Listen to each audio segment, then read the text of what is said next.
is a really important show for me. It's taken about 2 years to put together, and we're really excited to be getting this message out here. And a lot of the art kind of revolves around people who have been through something, who have working on overcoming it and taking the time to do that. And so over the past couple of years, the collection has come to fruition, and it feels good to have this in one space and be able to deliver this message. And it felt good for me to create the art, and it feels good to share it with you. And along that journey, Penny reached out to me, and Penny's from Art for Vets, and they came from Albany. And I think we're showcasing about 40 veterans pieces in the hallway here that's curated. So when you see the quilts and patches and all the work through the hallway, she delivered all that down, and we were able to curate a really beautiful collection. Some of the veterans are here. Is Ryan still here? Ryan's here. He's right in front of me. Oh, there he is, all right. You're famous, you're on your own video. He and his children are here, and you should check out his exhibit. It's with the butterfly wings. It's really, really beautiful, responsibly sourced. And his kids are right here. They're really awesome. They're incredible artists and speakers, and it's really cool. Sorry, I'm embarrassed. She's wearing her butterfly shirt today. So it's cool seeing the families involved and seeing the kids involved, and Penny has done a great job getting the service members active in this art group, and their exhibits are all over the place. They're in Washington, and right now in Schenectady there's a show going on, and in Albany, and it's an honor that we are able to host this here at Grit Gallery. Dave and Eric are very generous with letting us be able to have these shows here and put on for the community. So I'm going to pass this microphone off to her for a second, and I'm going to let her talk about a really special ceremony that we're going to be doing tonight, honoring somebody very important to the group and to our community and to our country. And I'm going to let you take it from here, because you're the one, okay?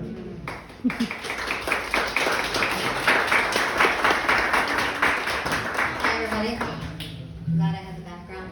Any kids that fall. Anyway, so I'm glad I have the mic too, so I don't have to scream like I'm a drill sergeant, right? So my name is Penny Lee Deer. I am the lead facilitator for an organization called Support Our Troops/Arts for Vets. We are committed with the American Legion, Zaloga Post in Albany, New York. And we wouldn't be able to do any of this without them. So right down this corridor, there is a number of us.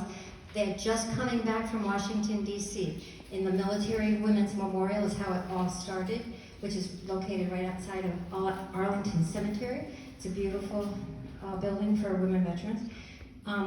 One of the pictures is 2,500 women veterans on a flag.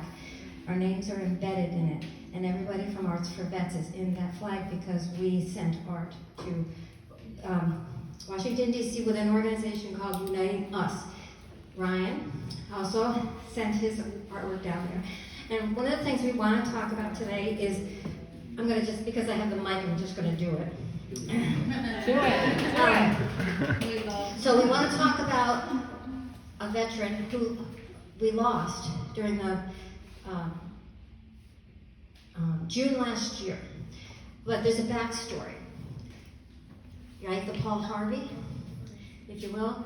So her name is Christine M, and I'm not going to say her last name, I will butcher it, but I have a legitimate reason for Christine M. I have at least 10 Christines in my life, so they all have some kind of code. So we want to tell you a little bit about Christine M and how I met her. So her art is here today. That the 3 pieces that are here is called The Calm. So it has been to all those places, to include Dulles Airport. It's returning to us, and later Dale will talk about the Veterans Artist Showcase, where she's heavily involved. But let me go back a little bit. How I met Christine. Oh my God. The Department of New York State asked women veterans to submit their art, and it was down in the Capitol. Awesome, right? However, in March of 2020, our world changed. It was currently on display, rotating all over New York State in a coffee shop in Glens Falls, New York. They closed the doors.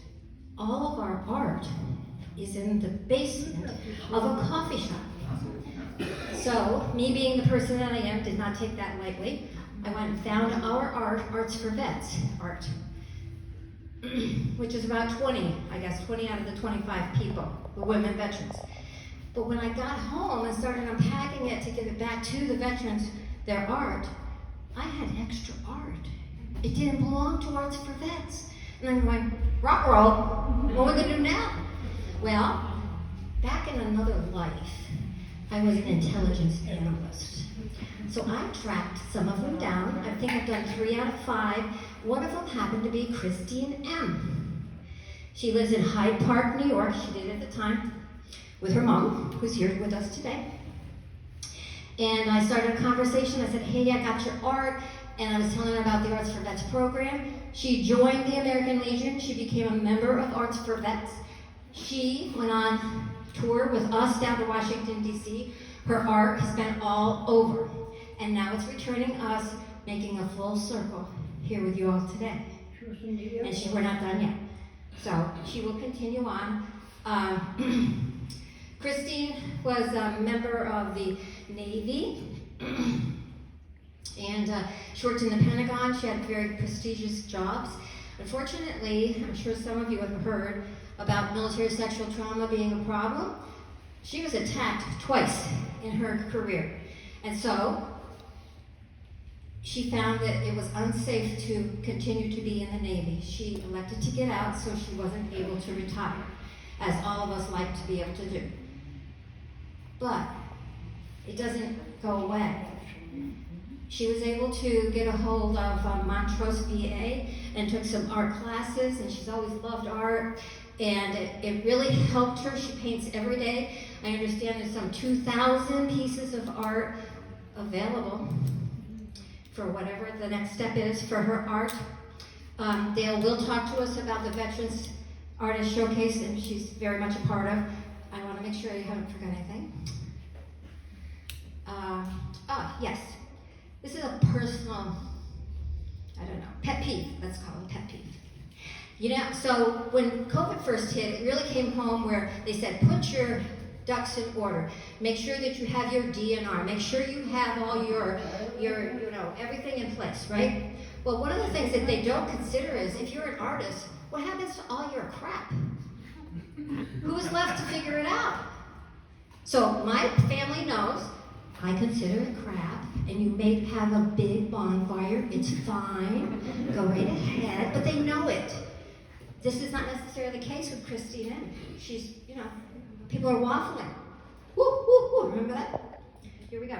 Anyway, so, Dale, do you have any questions so far?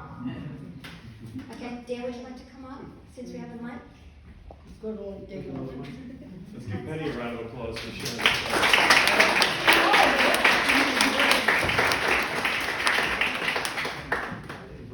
Good evening. Good evening. Good evening. Hi, Dale. I said good evening. Good evening. Thank you. My name is Dale Wise. I'm a Army veteran of the Vietnam War, and I just want to say that talk about Christine. I had something prepared. I'm not going to do it. I met Christine and her mom, Yuta, about 5 years ago. And I don't know if you remember, you probably don't remember me at the time. Right. Because they were like larger than life. They were dressed kind of loudly.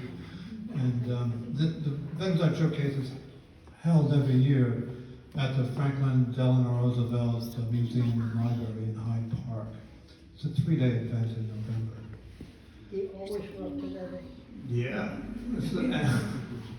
And you were always together. And I remember talking to Christine that evening, and I asked her to join our committee,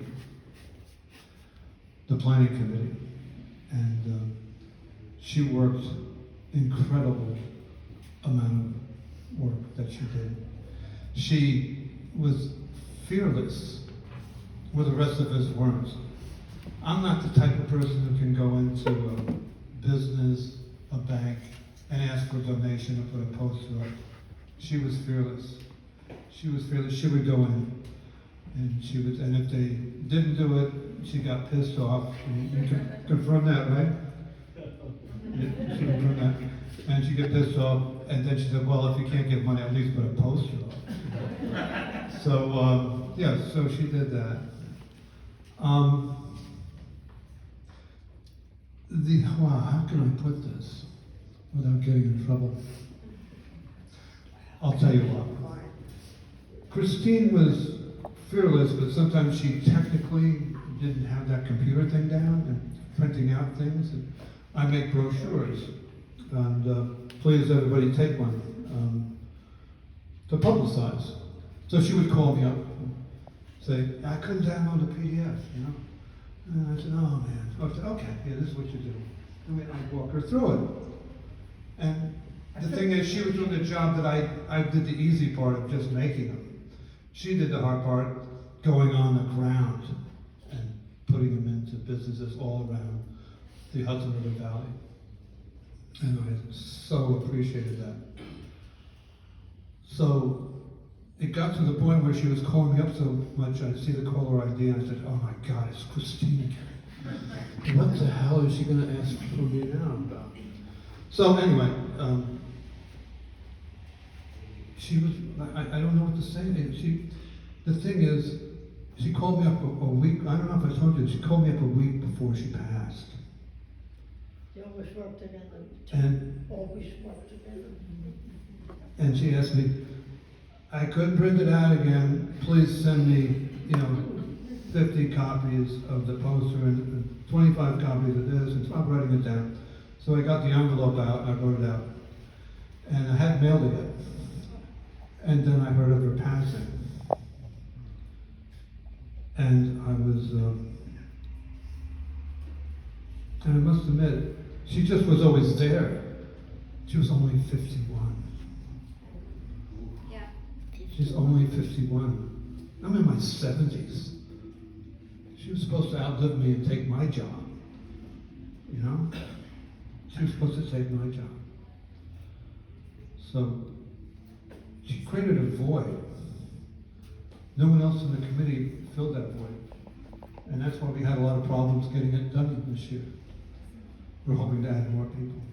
So the moral to the story is tell everybody that you love them every day and give them a hug as if you're not going to be here tomorrow.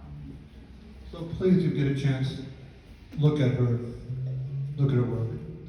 And I also like to read just something very short.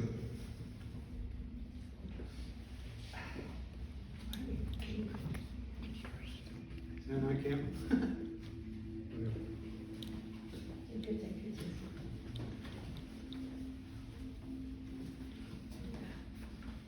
Christine was a talented artist and a valuable member of the Veterans Showcase Planning Committee. She worked tirelessly, raising money and publicizing the showcase. Her efforts were always guided by the awareness that creative expression supports and enhances veterans' lives. A proud Navy veteran, she served at the Pentagon, worked with the Joint Chiefs of Staff, the Naval Surgical General, and the Medical Command. She was awarded the Good Conduct Medal and was honorably discharged. And tonight, think of Christine. And I'm not a religious man, but I know Christine someplace, and all I know is that her paintbrushes are on fire in her work. Thank you.